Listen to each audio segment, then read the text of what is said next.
Well, let me start by first saying a few words about Russia and Ukraine. I've been absolutely clear with President Putin. He has no misunderstanding. If any assembled Russian units move across the Ukrainian border, that is an invasion. But it will be met with severe and coordinated economic response that I've discussed in detail with our allies, as well as laid out very clearly for President Putin. But there is no doubt, let there be no doubt at all, that if Putin makes this choice, Russia will pay a heavy price. There's also not the only scenario we need to be prepared for. Russia has a long history of using measures other than overt military action to carry out aggression. And paramilitary tactics, so-called gray zone attacks, and actions by Russian soldiers not wearing Russian uniforms. Remember when they moved into the Donbass, the little green men? They were dealing with those who were Russian sympathizers and said that Russia had nobody in there. Well, that includes little green men in uniforms as well as cyber attack. We have to be ready to respond to these as well in a decisively united way with a range of tools at our disposal. The Ukrainian Foreign Minister said this morning that he's confident of our support and resolve, and he has a right to be. Now let me turn to the topic of the day. By enacting the bipartisan infrastructure law, we demonstrated that Democrats and Republicans can actually work together to get something done.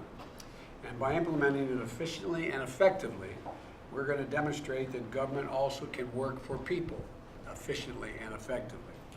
In just 2 months, the investments are underway to modernize our roads, our bridges, our ports, our airports, our rail, delivering high-speed internet and clean water, and expand and modernize, as I said, rail, as well as strengthening the energy grid, and the list goes on. Up until now, our nation has never fully made this kind of investment. In part, this reason why we've had the whole problem with regard to supply chains. But when we start moving stuff faster through our ports, when bridges don't have weight restrictions, when there's less traffic on our roads because there are more roads to travel on and people aren't backed up bumper to bumper, and more capacity in our rails, that's how we resolve the supply chain problems and get goods to people and get them to them quicker and cheaper. And I know you've been all over the country, Mr. Mayor, former mayor, and my buddy, meeting with mayors and governors, county commissioners, tribal leaders, and like I did with the Recovery Act, which was a similar kind of operation, because we need to stay on top of it. I know you remember, Marty, as a mayor, what it was like and how detail really matters.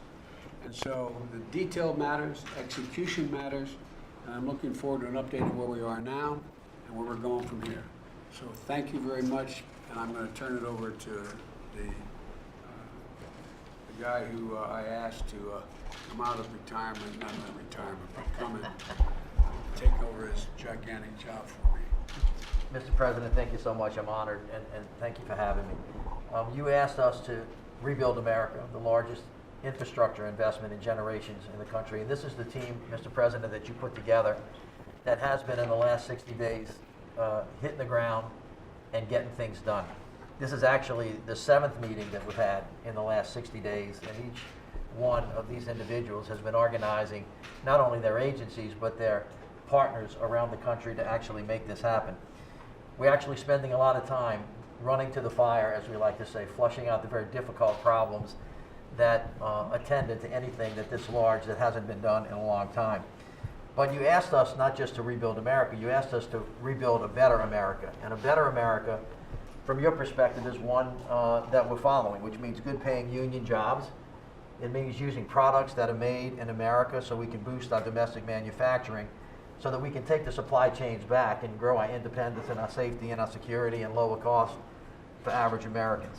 It also means not doing anything without a sense of equity and an understanding that we can't go forward if we can't go forward together, because diversity is this nation's greatest strength. And then also thinking about the tremendous challenges we have with climate and resilience and sustainability to build back in a way so that we know when bad things come, we're tough enough to actually sustain whatever that is.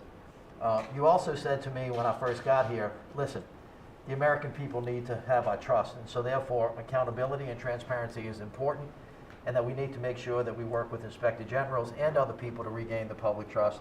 We've done all that stuff. And then finally, as you have reminded me, when you ran the Recovery Act, downline logistics, getting it right on the ground where it matters with people where they live is critically important. And so, Mr. President, this is your team. We're hard at work. We're ready to get the job done, and we're ready to continue to do the work that we've done in the last 60 days. So thank you so much. Okay, let's get to work.